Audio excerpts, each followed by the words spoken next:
My fellow Americans, I'm speaking to you tonight from the Oval Office. Before I begin, let me speak to important news from earlier today. After 8 months of nonstop negotiation, my administration, a ceasefire and a hostage deal has been reached by Israel and Hamas, the elements of which I laid out in great detail in May of this year.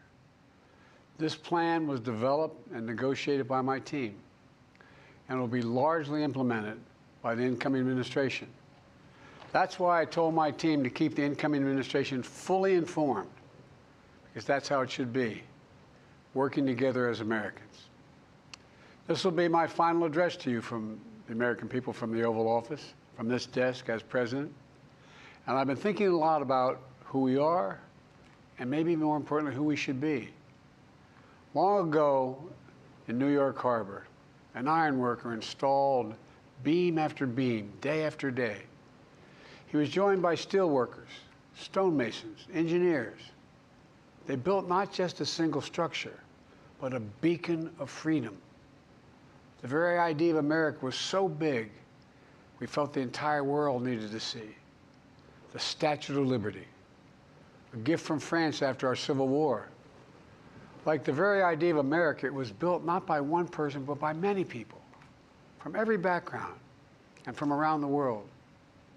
Like America, the Statue of Liberty is not standing still.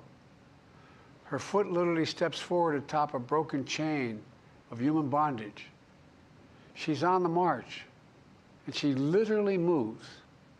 She was built to sway back and forth to withstand the fury of stormy weather, to stand the test of time because storms are always coming.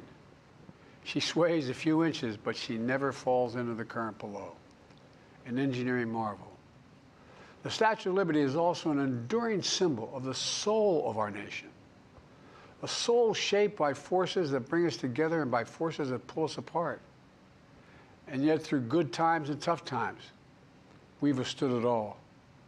A nation of pioneers and explorers, of dreamers and doers, of ancestors native to this land, of ancestors who came by force, a nation of immigrants who came to build a better life, a nation holding the torch of the most powerful idea ever in the history of the world, that all of us are created equal, that all of us deserve to be treated with dignity, justice, and fairness, that democracy must defend and be defined and be imposed, moved in every way possible. Our rights, our freedoms, our dreams. But we know the idea of America, our institution, our people, our values that uphold it are constantly being tested. Ongoing debates about power and the exercise of power, but whether we lead by the example of our power or the power of our example, whether we show the courage to stand up to the abuse of power or we yield to it. After 50 years at the center of all of this, I know that believing in the idea of America means respecting the institutions that govern a free society, the presidency, the Congress, the courts, a free and independent press, institutions that are rooted, they just might not reflect the timeless words, but they echo the words of the Declaration of Independence. We hold these truths to be self-evident. Rooted in the timeless words of the Constitution, we the people. Our system of separation of powers, checks and balances.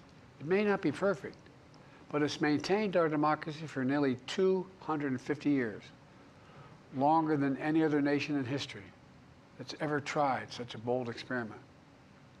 In the past 4 years, our democracy has held strong.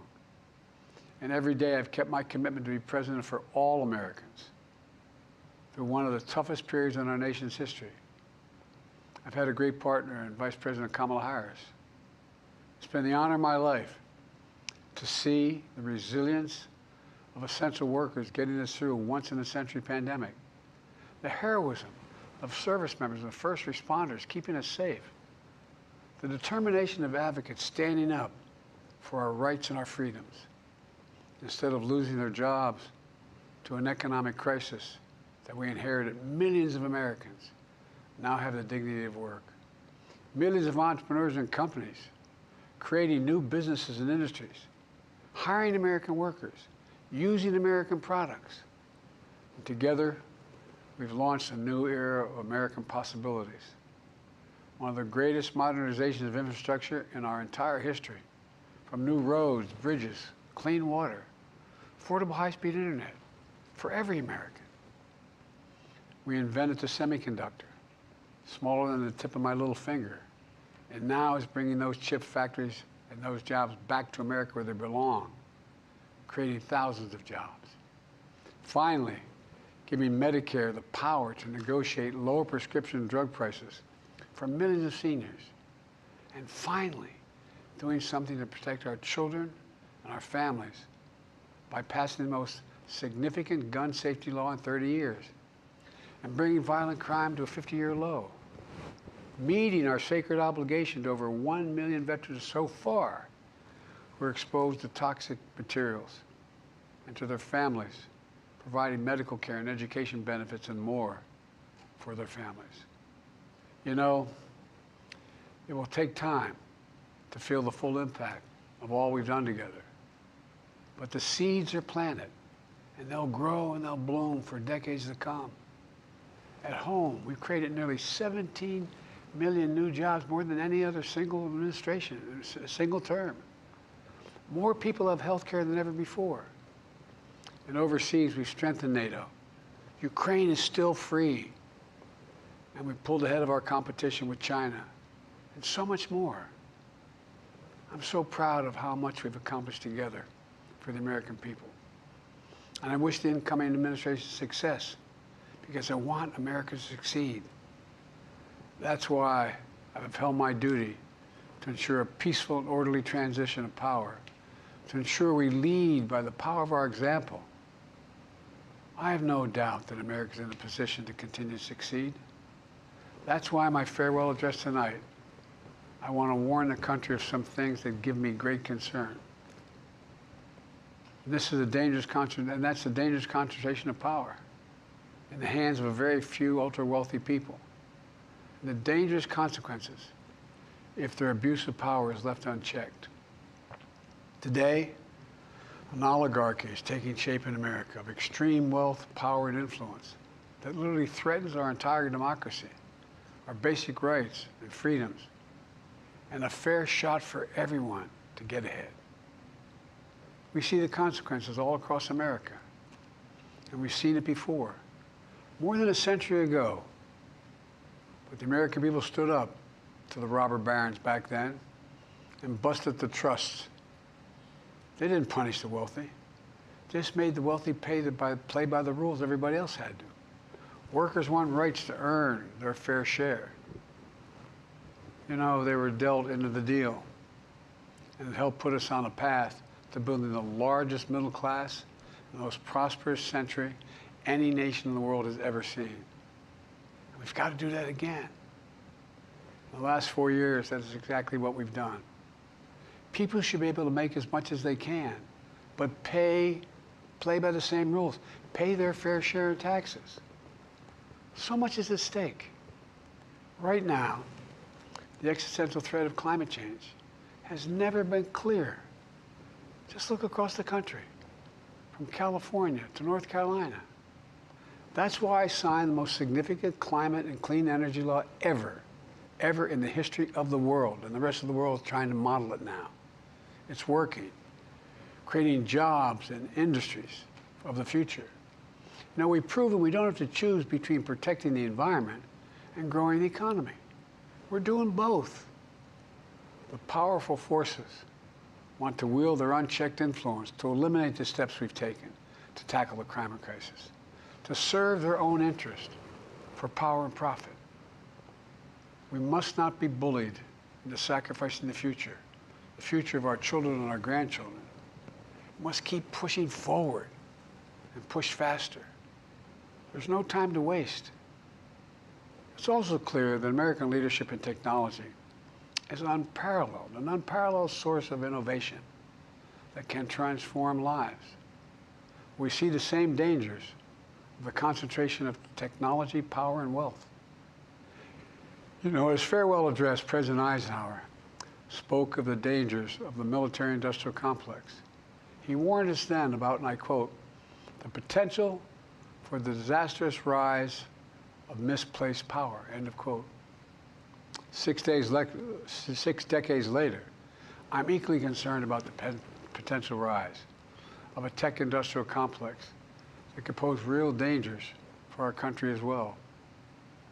Americans are being buried under an avalanche of misinformation and disinformation, enabling the abuse of power. The free press is crumbling. Editors are disappearing. Social media is giving up on fact-checking. The truth is smothered by lies told for power and for profit. We must hold the social platforms accountable to protect our children, our families, and our very democracy from the abuse of power. Meanwhile, artificial intelligence is the most consequential technology of our time, perhaps of all time. Nothing offers more profound possibilities and risks for our economy and our security, our society, for humanity. Artificial intelligence even has the potential to help us answer my call to end cancer as we know it. But unless safeguards are in place, AI could spawn new threats to our rights, our way of life, to our privacy, how we work, and how we protect our nation. We must make sure AI is safe and trustworthy and good for all humankind. In the age of AI, it's more important than ever that the people must govern. And as the land of liberty, America, not China, must lead the world in the development of AI. You know, in the years ahead, it's going to be up to the president, the presidency, the Congress, the courts, the free press, and the American people to confront these powerful forces. We must reform the tax code, not by giving the biggest tax cuts to billionaires, but by making them begin to pay their fair share. We need to get dark money. That's that hidden funding behind too many campaigns contributions. We need to get it out of our politics. We need to enact an 18-year time and term, for the strongest ethics reforms for our Supreme Court. We need to ban members of Congress from trading stock while they're in the Congress. We need to amend the Constitution to make clear that no president is immune from crimes that he or she commits while in office. The president's power is not limited. It's not absolute, and it shouldn't be. And in a democracy, there's another danger to the concentration of power and wealth. It erodes a sense of unity and common purpose. It causes distrust and division. Participating in our democracy becomes exhausting and even disillusioning. And people don't feel like they have a fair shot. We have to stay engaged in the process. I know it's frustrating. A fair shot is what makes America, America. Everyone's entitled to a fair shot. Not a guarantee, but just a fair shot. An even playing field. Going as far as your hard work and talent can take you. We can never lose that essential truth, remain who we are. I've always believed, and I've told other world leaders, America can be defined by one word: possibilities. Only in America do we believe anything is possible. Like a kid with a stutter from modest beginnings in Scranton, Pennsylvania, and Claremont, Delaware, sitting behind this desk in the Oval Office as President of the United States. That's the magic of America. It's all around us. Upstairs in the residence of the White House, I've walked by a painting of the Statue of Liberty I don't know how many times. In the painting, there are several workers climbing on the outstretched arm of the statue that holds the torch. It reminds me every day I pass it of the story and soul of our nation and the power of the American people. There's a story of a veteran. This is a veteran, a son of an immigrant, whose job was to climb that torch and polish the amber panes so rays of light could reach out as far as possible. He was known as the keeper of the flame. He once said of the Statue of Liberty, quote, "speaks a silent universal language, one of hope that anyone who seeks and speaks freedom can understand." Yes, we sway back and forth to withstand the fury of the storm, to stand the test of time. A constant struggle, a short distance between peril and possibility. But what I believe is the America of our dreams is always closer than we think. And it's up to us to make our dreams come true. Let me close by stating my gratitude to so many people, to the members of my administration, as well as public service and first responders across the country and around the world. Thank you for stepping up to serve.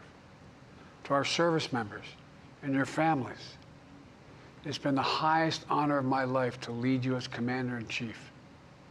And of course to Kamala and our incredible partner, the historic Vice President. She and Doug have become like family, and to me, family's everything. My deepest appreciation to our amazing First Lady who's with me in the Oval today, for our entire family. You're the love of my life and the lives of my love. My eternal thanks to you, the American people. After 50 years of public service, I give you my word. I still believe in the idea for which this nation stands. A nation where the strengths of our institutions and the character of our people matter and must endure. Now it's your turn to stand guard. May you all be the keeper of the flame. May you keep the faith. I love America. You love it too. God bless you all, and may God protect our troops. Thank you for this great honor.